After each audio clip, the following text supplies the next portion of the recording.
What's up everybody, welcome back to the channel. My name is Sal, this is the GT guys, and if you're a fan of Ford performance, well, you should go ahead and hit subscribe because this is your place. Next month we take delivery of a 2019 Ford GT, and that's just the start of the Ford performance related content to come. Recently I made a video talking about the 2005 Shelby GR-1 concept and how thanks to Superformance this car is actually going to get to see the light of day.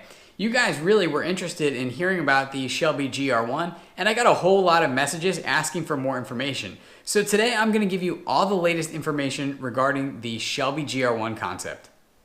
If you haven't already seen my first video about the GR1, you should go check it out. I went over exactly what the GR1 concept was and what made it so special. A few days ago, Lance Strander, the CEO of Superformance, gave an interview to the Rob Report where he talked about the GR1 project and revealed some interesting new details about it. Superformance says this is their most highly anticipated project yet, and in the past few weeks since announcing they'd be developing a road-going version of the GR1, it has gotten way more initial interest than even their famed GT40 recreation.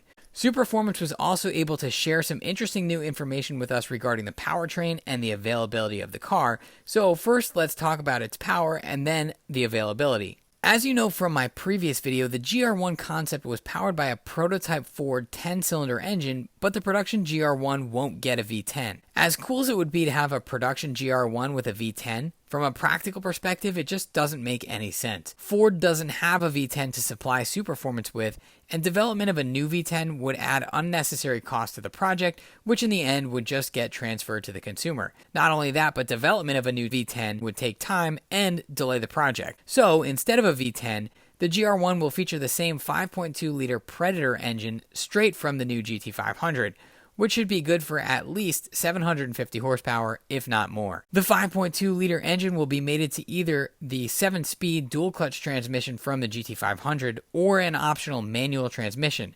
In a small and light package like the GR1, 750 horsepower is going to be insane, and the 5.2-liter engine should make this car insanely fast. In the comments of my last video, a lot of you guys said that you doubted this car would ever see production, but Superformance has given us a timeline for the car, stating that it's definitely going to be produced and that the GR1 will hit the streets in about 2 years' time.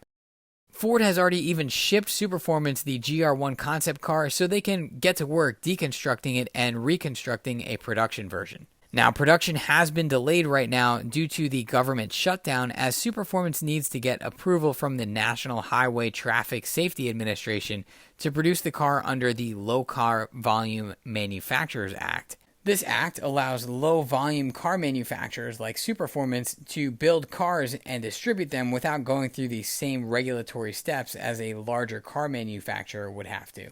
When they do get approval though, Superformance will be allowed to produce up to 325 GR1s per year. They say that the first 100 to 200 cars will be special edition aluminum-bodied versions with other options to follow. So guys, before we wrap up this video, I can't help but express my excitement about one of Ford's coolest concept cars being resurrected from the road, and I hope that Superformance and Ford continue to work on projects like this in the future. It would be really awesome to see a replica of the Shelby Cobra concept, which was closely related to the GR1. But what I'd really love to see is a recreation of Ford's GT90 concept from the 1990s. Now that is a car I think people would really absolutely go nuts over, myself obviously included. So let me know your thoughts on the GR1 in the comments below, and also be sure to let me know what concept cars you'd like to see recreated in the future.